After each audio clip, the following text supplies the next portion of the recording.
pagi dokter, perkenalkan saya Anissa Andriani Azahra. Terima kasih sebelumnya dokter karena sudah meluangkan waktunya untuk menjadi narasumber kami. Jadi, namanya dokter sendiri, Dokter Ana Susanti, ya, ini benar. Lalu untuk ini tempat praktiknya ya, benar ya. Kemudian untuk sekarang ini dokter sedang menekuni kewirausahaan apa gitu? Oke, terima kasih Dek Nisa ya. Saya mohon maaf sebelumnya agak terlambat karena tadi ada sesuatu hal ya. Biasalah kita dokter di lapangan banyak kendala dengan masyarakat juga ya. Mungkin saya mulai ya teman-teman ya. Nama saya Dr. Ana Susanti MM ya. Saya praktek ya. Praktek saya di puskesmas maupun di klinik ya. Jadi di rumah saya ada klinik namanya Klinik Risa Medika. Kami praktek pagi dan sore, tapi yang sering saya sore karena pagi kami ada 2 dokter ya. Kemudian di Klinik Resa Medika saya bekerja sama dengan BPJS, alhamdulillah di Banjarnegara peserta terbanyak untuk klinik ada di klinik kami ya. Kemudian saya sebagai PNS juga saya ada di Puskesmas Banjarnegara 2 kebetulan sebagai dokter fungsional dan sebagai kepala puskesmas PCD ya. Di sini kami sudah cukup lama. Alumni dulu perlu sebutkan enggak? Nggak apa-apa. Iya, iya. Saya alumni dari Fakultas Kedokteran UMY Jogja, tapi angkatan tua ya teman-teman ya. Saya lulus tahun 2001, jadi sudah sangat tua ya. Ya, saya di Banjar sejak tahun 2004. Tadinya saya di RSUD dan saya belum punya praktek. Saya masih tinggal di Belambangan. Saya praktek pribadi dengan pasien paling sehari 5, kadang paling banyaknya 10 ya. Tapi alhamdulillah saya pelan-pelan saya menapak, saya berusaha untuk cari relasi. Alhamdulillah saya bisa dapat rumah di sini dan kemudian saya mengajukan kerjasama dengan BPJS sebagai dokter keluarga, diterima di sana bertahap dari mulai pasien saya hanya 500 orang, kemudian jadi 1000, kemudian sekarang sudah angka 7000. Ya alhamdulillah lumayan untuk dokter umum ya. Kemudian bisnis sampingan karena saya tipe kalau orangnya mungkin karena saya dari kecil terbiasa hidup ini ya bukan hidup yang enak ya, jadi saya sudah dilatih alhamdulillah sama orang tua untuk berwirausaha. Saya dari kecil sudah sering jualan walaupun ya sekedar jualan buku, jualan permen gitu, tapi alhamdulillah ternyata modal itu akhirnya ke bawah saya walaupun saya sudah dibilang sudah full ya waktunya karena kami pagi gitu. Kalau saya pas jaga pagi saya mulai praktek setengah 7, kemudian sampai jam 8 saya ke puskesmas sampai jam 3 sore kami harus praktek lagi jam 4. Tapi saya masih kepingin aja saya berbagi sehat ya. Jadi saya di sini di rumah saya punya rumah nutrisi ya. Rumah nutrisi kami di sini kami melayani untuk orang-orang yang kepingin hidup sehat ya. Jadi kami punya kursus pola makan sehat. Di situ kami ajarkan bagaimana sih orang-orang istilahnya untuk mencegah penyakit ya, karena seperti yang diharapkan Presiden bahwa kita itu harus bisa mencegah bukan mengobati. Jadi sebuah klinik, sebuah rumah sakit itu dikatakan atau puskesmas dikatakan tidak berhasil manakala kunjungan pasien sakitnya itu banyak. Ya, jadi kita itu harus belajar sih bagaimana sih orang itu mencegah penyakit. Jadi saya berpikir kemudian kita buka usaha rumah nutrisi, harapannya kita mengajarkan kepada masyarakat bagaimana sih mereka supaya tidak terjadi sakit, apalagi di era pandemi ya. Di era pandemi ini benar-benar yang bisa memperkuat kita adalah pola hidup sehat ya. Jadi orang yang kursus di sini kami ajarkan selama 21 hari itu bagaimana mereka harus olahraga, bagaimana pola tidur mereka, bagaimana makan yang sehat buat mereka itu kami ajarkan ya. Harapan kami ke depan masyarakat Banjarnegara khususnya lebih banyak orang yang sehat sehingga kunjungan kami BPJS juga nggak banyak. Mungkin itu apalagi Denisa.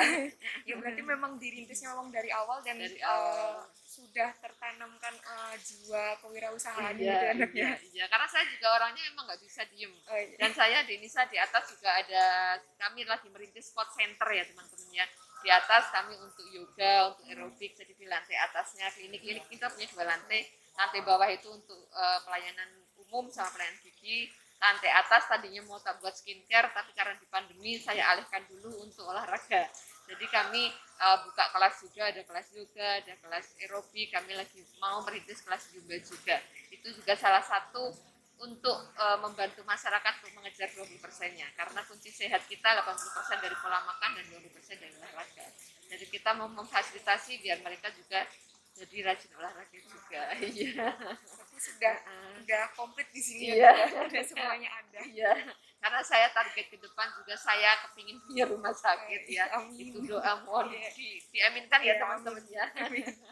Pengen punya rumah sakit, dan rumah sakit kami saya lebih fokus ke rumah sakit istilahnya untuk lebih ke banyak edukasinya. Ya, banyak edukasi untuk sehat, dan alhamdulillah anak saya juga seangkatan Dek Nisa ya, insya Allah mudah-mudahan bisa segera menyelesaikan. Dek Nisa juga gitu, teman-teman juga begitu ya.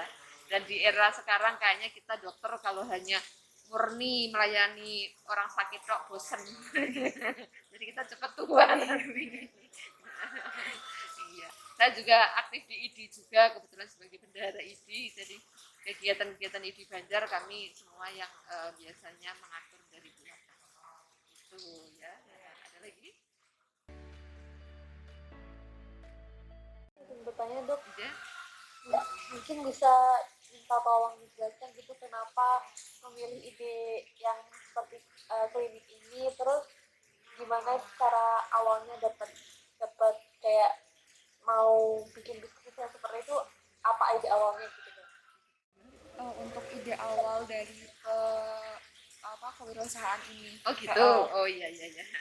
Oh ya, dengan Dek siapa ini? Tadi Dek siapa? Alifa. Oh, Dek Alifa ya, bagus pertanyaannya Dek Alifa ya. Jadi ide awalnya begini, saya pada prinsipnya dari awal memang saya orangnya tidak suka diem ya. Jadi menurut saya dengan saya membuka praktek pagi sore kemudian di rumah sakit, kayaknya saya masih ada waktu jeda ya. Jadi jeda saya itu saya pikir mau buat apa gitu ya. Dan melihat kesini saya makin hari makin melihat banyak banget orang terkena penyakit degeneratif ya. Jadi kayak contohnya di klinik kami itu dengan peserta 7.000-an itu yang punya penyakit degeneratif kan kita masukkan Prolanis ya. Pernah dengar ya? Iya. Yang Prolanis itu hampir 200-an ya. Artinya 200 orang itu aja baru yang terdeteksi, belum yang mungkin kan banyak juga yang nggak datang berobat ya. Artinya di situ itu saya merasa ada sesuatu yang harus kita atasi gitu, karena teman-teman tahu kalau sudah kena diabetes, hipertensi, jantung, kanker dan sebagainya gitu kita nggak bisa menyembuhkan kan. Jadi mau nggak mau mereka harus setiap hari minum obat mungkin sampai seumur hidup. Kita ngebayangin kitanya aja minum obat satu udah males ya, apalagi ini harus 3, harus 4 seumur hidup ya. Jadi dari situ kami berpikir bagaimana sih orang-orang supaya mereka itu sedikit terhindar dari penyakit-penyakit ini. Selain mereka sudah bawa genetik, karena kita semua tahu misalnya kayak diabetes, genetik itu kan cuma 30% teman-teman, tetap 70%-nya ada dari pola kita. Nah saya mau mengejar yang 70% itu ya, saya kepingin membantu mereka, karena banyak masyarakat selama ini mereka baru sadar bahwa dirinya itu perlu sehat manakala mereka sudah sakit. Coba teman-teman bayangin kalau mereka sudah terkena stroke baru sadar, kira-kira masih bisa mulihkan lagi dari awal enggak? Ya mungkin kalau stroke-nya non hemoragik masih bisa ya, tapi manakala stroke-nya sudah hemoragik, kemudian dia sudah ada kelumpuhan sebelah, untuk dia mengejar posisi awal lagi kan susah ya. Jadi saya kebetulan dibantu sama suami ya, itu kami berusaha bagaimana sih mereka semua untuk tidak terjadi penyakit seperti itu. Yang paling bisa adalah kita mencegah dari awal dengan kita menekankan ke mereka tentang pola hidup sehat. Yang kita tahu ada 4 pola hidup sehat ya. Bagaimana sih pola makan yang benar, bagaimana pola olahraga yang benar, bagaimana kita pola tidurnya yang benar, bagaimana pola pikir. Karena mungkin teman-teman mudah-mudahan di sini enggak ya, anak-anak zaman now tidurnya suka malam ya, kadang suka pagi ya, padahal kita semua tahu maksimal tidur adalah jam 10. Kenapa? Karena jam 10 sampai jam 1 malam tubuh harus memproduksi hormon melatonin kan. Nah kalau teman-teman mungkin tidur jam 12, jam 1, kita udah merampas hak tubuh untuk memproduksi. Nah itu semua 4 pola ini yang kepingin saya dokter Ana untuk menyampaikan ke masyarakat, sehingga kami punya ide seperti itu ya. Walaupun tidak mudah untuk menjalankan bisnis seperti ini, tidak mudah karena sebuah budaya baik itu dimanapun berada agak susah untuk dirubahnya ya. Maksudnya budaya baik teman-teman mungkin selama ini orang itu karena saking sibuknya dia mikir pekerjaan terus makannya sih suruh olahraga selalu bilang nggak sempet dan sebagainya. Nah ini adalah budaya mereka. Nah di sini saya merubah budaya mereka, budaya yang seperti itu yang mager kita rubah menjadi budaya yang aktif. Itu bukan sesuatu yang gampang ya, sehingga memang harus butuh benar-benar kesabaran dari kita, niat awal kita, niat kita untuk membantu banyak orang. Ya itu yang harus benar-benar tertanam. Kalau kita nggak ada rasa seperti itu, saya yakin bisnis seperti saya sebulan.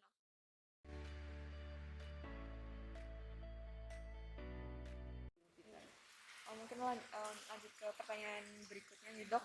Jadi dalam menjalankan kewirausahaan ini, apakah ada kesulitan dan kendala selama menjalankan kewirausahaannya, kemudian suka dukanya, dan kenapa dokter itu berani untuk mengambil risiko membuka kewirausahaan ini? Kan tadi dokter juga mengatakan bahwa butuh kesabaran.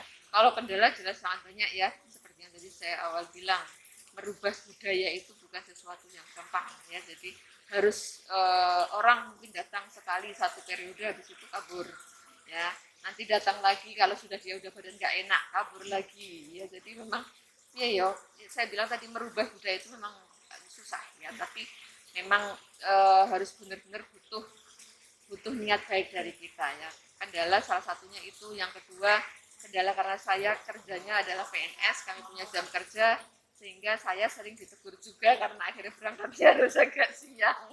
Iya, iya, iya. Itu sebagai apa ya, jelas kendala juga, cuman bagaimanapun juga karena saya PNS, yang mau nggak mau aturan tetap harus dijalankan.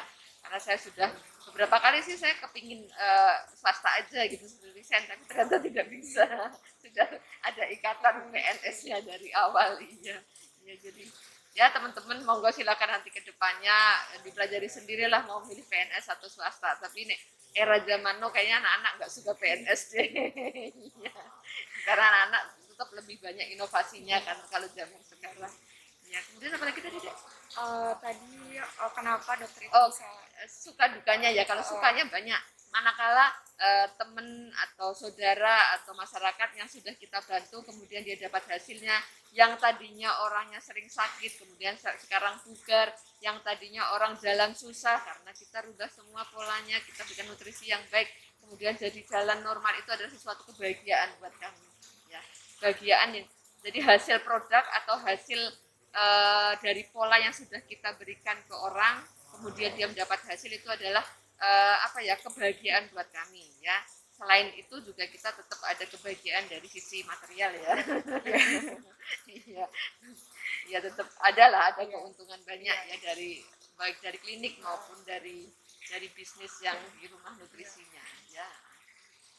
Alhamdulillah bisa nyekolahkan anak juga. Iya.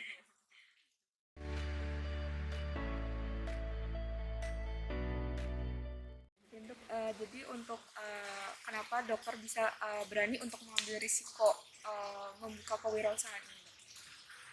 Karena itu niat kami hanya kepingin membantu mencegah penyakit degeneratif yang lebih banyak aja. Coba mungkin Dek Nisa, teman-teman kan di Unsud ya. Tadi kan prakteknya di Margono ya. Pernah sekali ngelihat kunjungan di poli onkologi? Oh, belum sih. Nah, coba kapan-kapan sempatkan aja salah satu poli aja, poli onkologi. Teman-teman lihat, sehari itu kunjungan orang dengan sakit kanker di ruang onkologi di Margono itu ada berapa? Teman-teman bisa ngebayangin di situ.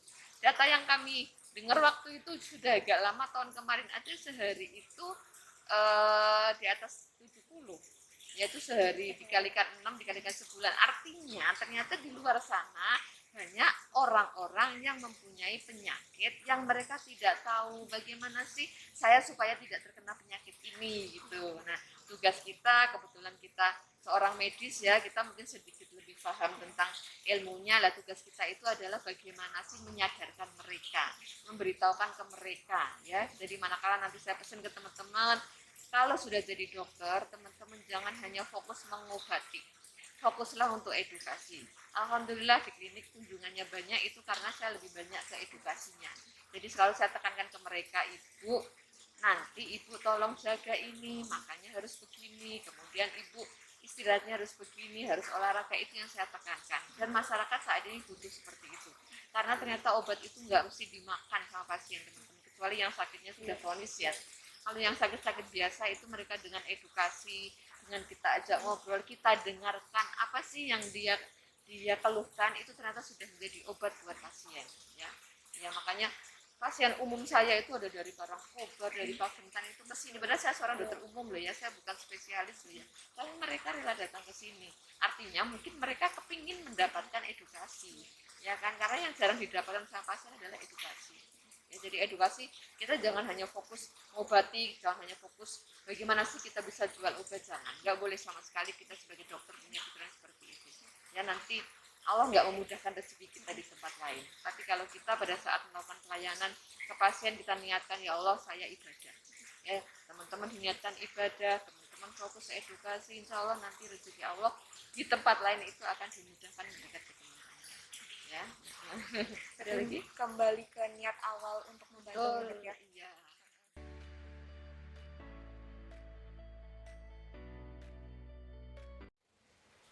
Izin bertanya dokter, Iya.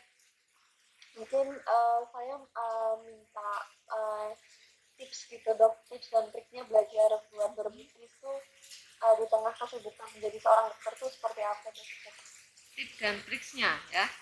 Tipsnya utama kita harus sehat dulu, ya. Kita harus melakukan dulu, ya. Kita harus sebagai contoh dulu buat orang-orang, buat pasien kita. Jadi manakala kita sudah sehat, kita kayak saya misalnya, saya pagi tetap saya sempatkan olahraga saya selalu di luar. Saya bukan lagi pamer, tapi saya ingin memberikan contoh ke masyarakat, ini loh saya melakukan olahraga, ya. Jadi kita sendiri harus sehat, kita harus melakukan apa yang harusnya kita lakukan dulu, yang tadi Bu Ana bilang ada 4 pola, itu benar-benar harus kita terapkan, sehingga kita selalu orang melihat kita dalam kondisi yang bugar, kita dalam kondisi yang sehat, kita tidak boleh buat status yang galau, ya. Jadi saat ini era medsos ya teman-teman, dimanapun teman-teman bisa membuat status. Sekarang teman-teman sudah mahasiswa kedokteran, insya Allah sebenarnya jadi dokter, mulai berlatihlah untuk tidak membuat status galau, ya. Jadi status yang teman-teman pasang di WA ataupun di Instagram teman-teman selalu status yang isinya edukasi, yang memberikan contoh ke orang lain, ya. Nah dari situ begitu kita sudah sehat, kita tidak pernah ada keluhan, sehingga kita itu mau mengerjakan kesibukan apapun kita ringan, kita enjoy, ya. Dan yang paling penting tadi saya bilang, niatkan segala sesuatu adalah untuk ibadah, ya, untuk membantu orang lain, untuk membuat orang lain itu bisa terbebas dari penyakit degeneratif, orang lain menjadi lebih sehat dan orang lain menjadi lebih bahagia, ya. Insya Allah karena mungkin saya juga sudah menerapkan pola seperti itu sudah lama, sehingga saya mengerjakan tugas saya walaupun dari pagi harus sampai malam tidak ada keluhan, ya. Di era pandemi pun kebetulan di Puskesmas Tenggar 2 kan kasusnya terbanyak nih, untuk COVID-nya terbanyak, dan saya pun harus melakukan ambil swab sendiri, dan alhamdulillah juga sampai hari ini masih tetap terlindungi, ya, karena imunitas kami selalu baik, dan saya selalu segala sesuatu saya bikin happy aja, ya. Pada saat saya sudah banyak banget kasusnya, kayak kemarin dengar kasus Andalusia ya, banyak banget kayak gitu, tapi saya berusaha sendiri, saya selalu ambil hikmah positif dari semua yang terjadi, ya, karena Allah memberikan segala sesuatu ke kita, membuat skenario ke kita, pasti karena itu semua baik buat kita, ya. Itu aja triknya, dan jangan lupa pola hidup sehat aja yang selalu diterapkan, ya. Nah, kita adalah public figure, kita selalu dilihat masyarakat, kita selalu dilihat orang lain, jadi tunjukkan ke orang lain bahwa kita itu bisa memberikan contoh yang baik ke orang-orang. Mungkin itu.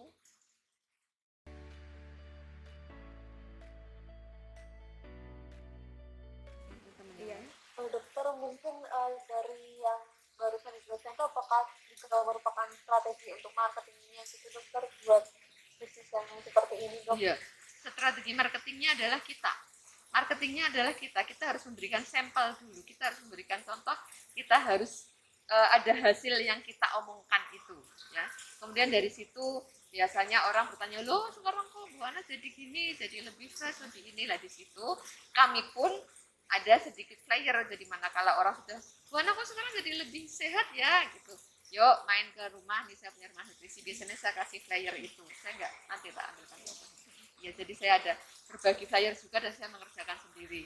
Saya juga kadang ke sekolah atau kemana gitu saya bawa timbangan, ya. Pernah saya ke tempat dokter di Nisa juga bawa timbangan. Nah, itu adalah kerja saya ya, selain memberikan flyer, saya pun datangi ke rumahnya. Selain untuk bonding juga kami untuk berbagi ke saudara yang di sekitar. Ya. Apakah sudah cukup jelas tadi? Jelas hukumnya maksudnya. Mungkin lanjut ke pertanyaan berikutnya nih dok ya. Jadi untuk apakah ada dokter ini menggunakan strategi marketing tertentu untuk menjalankan kewirausahaan ini? Marketingnya, maksudnya marketing gimana? Maksudnya pemasaran dari usaha dokter ini. Oh, saya hanya melakukan, artinya gini, saya dari bisnis tambahan ini saya melakukannya itu dengan marketing adalah use where talk ya. Jadi saya menggunakan produk, saya melakukannya, kemudian saya menyampaikan ke orang lain, saya bicara ke orang lain, saya mengajak mereka untuk hidup sehat ya. Nah, selain itu juga di sini kami ada teman-teman yang sudah berprogram di sini, punya hasil produk, kemudian saya gali COI-nya ya, circle of influence-nya dari dia. Teman-teman kamu itu mana, kami ajak ke sini. Di sini juga saya ada tempat olahraga, itu sebagai strategi marketing saya untuk menggiring mereka untuk bisa masuk ke rumah nutrisi juga. Ya. Untuk strategi menarik pelanggan itu lebih ke kita dulu yang mencontohkan, lalu bisa menarik gitu. Iya. Dan sering mengajak, sering bicara ke orang lain juga. Kalau untuk di kliniknya, strategi marketing saya hanya saya memberikan pelayanan yang maksimal aja. Nanti dari orang yang sudah diberikan dapat pelayanan, mereka akan menyampaikan ke orang lain, jadi kayak ketok tular gitu. Itu cukup. Apakah dari teman-teman ada yang ingin bertanya lagi?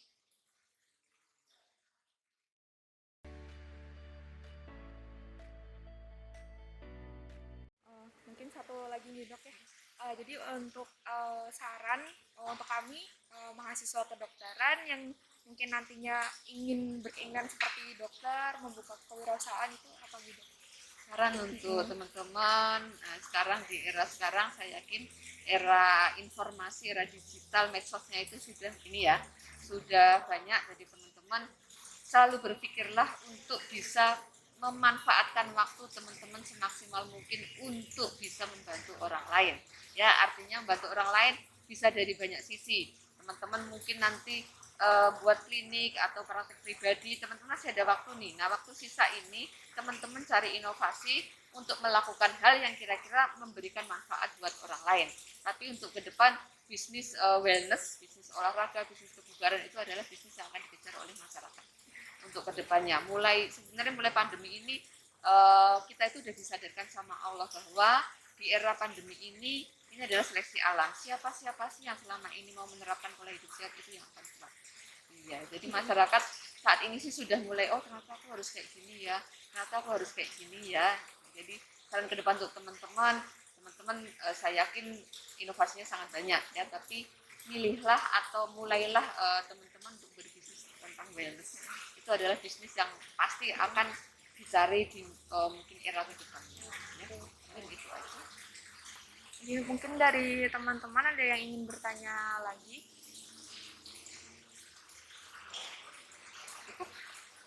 Iya, mungkin bisa dicukupkan juga ya untuk pertanyaannya. Ini terima kasih sekali untuk waktunya dan juga ilmunya yang sudah disampaikan. Semoga nanti dari kita juga kayaknya ada yang pengen gitu, jadi harus bisa ada gambaran dari sekarang. Jadi terima kasih banyak. Sama-sama, ya mudah-mudahan bermanfaat ya teman-teman ya. Silakan nanti kalau masih ada kurang boleh lewat WA atau lewat ini boleh ya. Nah, mau main ke sini juga silakan. Iya. Lagi pandemi. Iya, masih pandemi, kita masih tinggi. Terima kasih dokter. Sama-sama ya. Ya, terima kasih banyak. Oke, sama-sama. Iya.